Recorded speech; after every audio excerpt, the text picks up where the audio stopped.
ઉપર શારદા સદાય બધાયથી બારોટ ના થવા કંઠ કવિતા કુળમાં બધાયથી બારોટ ના થવા। પુરાણ કરતા કંઈક અલગ વસ્તુ છે। ગીર મધ્યે કનકાઈ માતાજીનો હવન સંકલ્પ હર ઘર બારોટ સંકલ્પ યાત્રાની સફળ પૂર્ણાહુતિ બાદ આજથી જ મારું સાચું કામ શરૂ થાય છે। ઘરે ઘરે બારોટ પહોંચે અને ઘરે ઘરે વંશ પુરાણનું પૂજન થાય એ હેતુથી હર ઘર બારોટ અભિયાનનો પ્રારંભ કરેલ છે। વંશ પુરાણ વિશે જાણવા માટે મેં પુરાણો ઉપર અભ્યાસ કરવાનું શરૂ કર્યું તો શાસ્ત્રોમાં 18 પુરાણો જોવા મળ્યા, પણ આમાં વંશ પુરાણનો ક્યાંય ઉલ્લેખ ન હતો। એટલે મેં યજમાન વૃત્તિ કરતા અને શાસ્ત્રોમાં નિષ્ણાંત એવા બારોટો સાથે ચર્ચા કરી તો પ્રખર લોકસાહિત્યકાર અને શાસ્ત્રોના જાણકાર એવા ગુલાબદાનભાઈ બારોટે મારી આ ભૂલ સુધારી।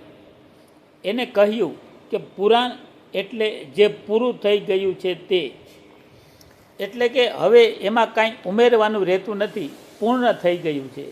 જેમ કે શિવપુરાણ જેમાં 24,000 શ્લોક છે અને શ્રીમદ ભાગવત પુરાણ જેમાં 18,000 શ્લોક છે, હવે આમાં એક પણ શ્લોક ઉમેરી શકાય નહીં, એટલે એને પુરાણ કહે છે। જ્યારે આપણે બારોટો જે ચોપરાઓનો ઉપયોગ કરીએ છીએ એ ચોપરાઓને વહી કહે છે। વહી એટલે જે સતત વહે છે એ, કારણ કે એમાં બારોટ યજમાનોના ઘરે પુત્રનો જન્મ થાય ત્યારે એનું નામ માંડે છે અને આવતીકાલે જ્યારે એના પુત્રના ઘરે પુત્રનો જન્મ થશે ત્યારે એનું નામ માંડશે। આમ વહી એ સતત વહેતી આવે છે, એટલે વહી એ પુરાણ નથી, પણ જે સતત વહે એને વહી કહે છે।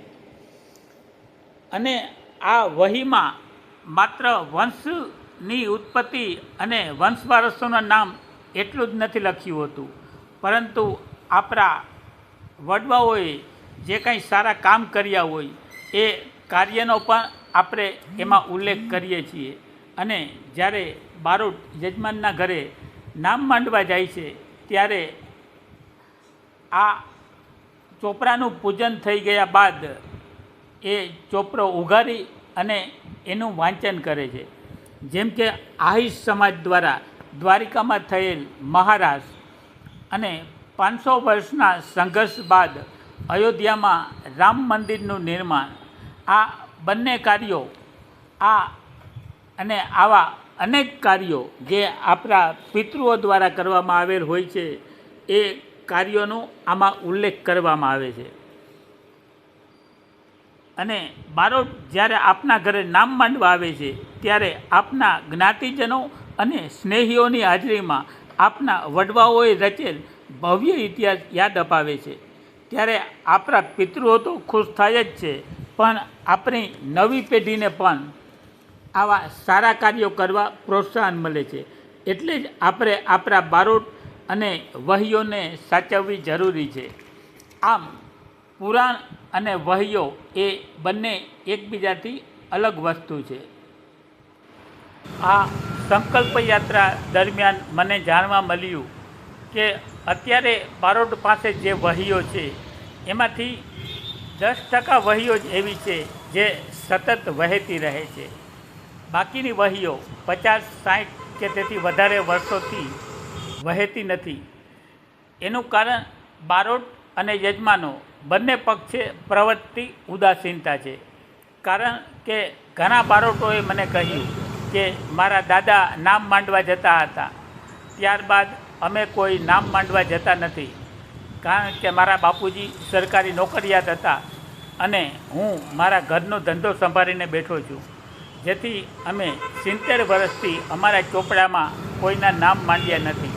તો ઘણા યજમાનોએ પણ મને કહ્યું કે મારા મોટા કાકા કહેતા કે હું નાનો હતો ત્યારે બારોટ આપણા ઘરે આવતા અને મારું નામ પણ ચોપરામાં માંડ્યું છે, પણ ત્યાર પછી બારોટ આપણા ઘરે આવતા બંધ થઈ ગયા અને આપણા નામ આ ચોપરામાં માંડવામાં આવતા નથી।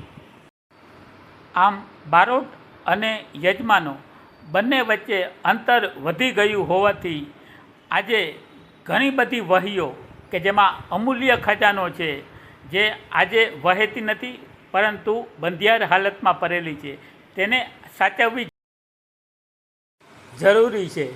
અત્યારે યુવાનોમાં જાગૃતિનું પ્રમાણ વધ્યું છે અને યુવાનો બારોટો અને વહીઓનું મહત્વ સમજતા શીખ્યા છે.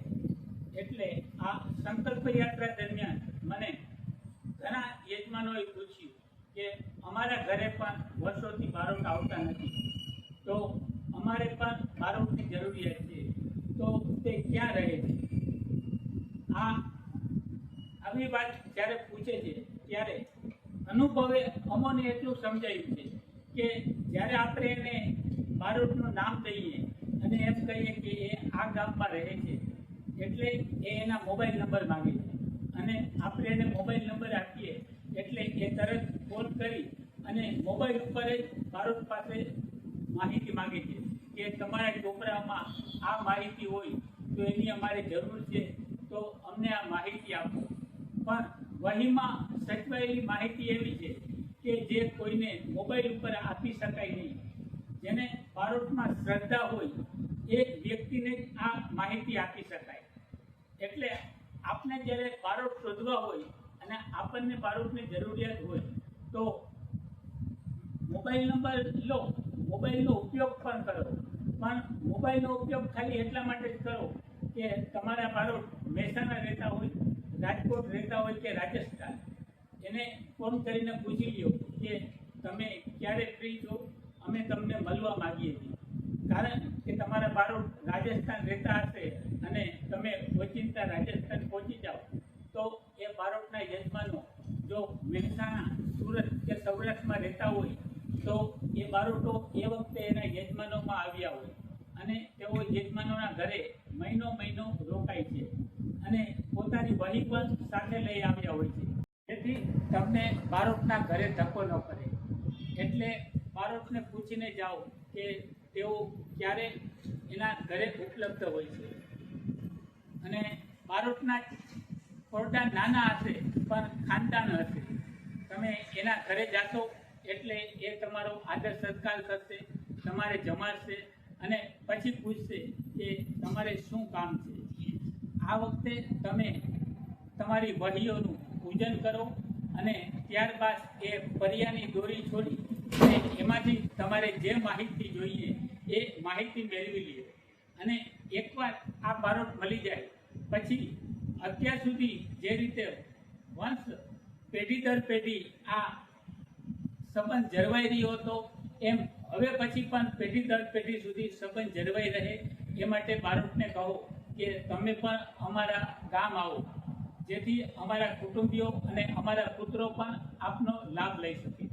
અને જે લોકોને બારોટ મળતા નથી એ લોકોને એટલું કહેવાનું કે કોરોના કાળમાં જ્યારે આપણને ઓક્સિજનના બાટલાની જરૂર હતી ત્યારે આપણે ઓક્સિજનના બાટલા કેટલી તીવ્રતાથી શોધતા હતા. જો આટલી જ તીવ્રતા અને આટલી જ શ્રદ્ધાથી આપણે આપણા બારોટને શોધશું તો બારોટ તો શું ભગવાન મળવા પણ અશક્ય નથી, તો બારોટ તો મળી જ જાય. આમ બારોટ એકવાર મળી જાય પછી આ બારોટ અને યજમાનો વચ્ચે નિકટનો સંબંધ સ્થપાય એ જ આ હર ઘર બારોટ અભિયાનનો આશય છે. બીજું કે હું આ બાબતે કોઈને કંઈ સલાહ આપવા નથી માગતો, પણ હું આ યુવાનો સાથે સંવાદ કરવા માગું છું.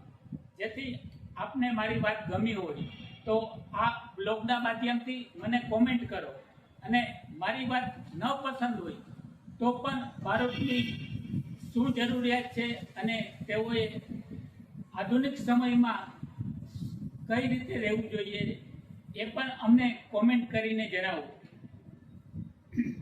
જેથી મને રૂબરૂ ઘણા બધાના ફોન આવે છે, રૂબરૂ પણ ઘણા મને પૂછે છે, પરંતુ આપણે આ બ્લોગના માધ્યમથી કોમેન્ટ કરીએ તો આપણી વચ્ચે જે સંવાદ થાય એનો સમાજના બીજા લોકો પણ લાભ લઈ શકે.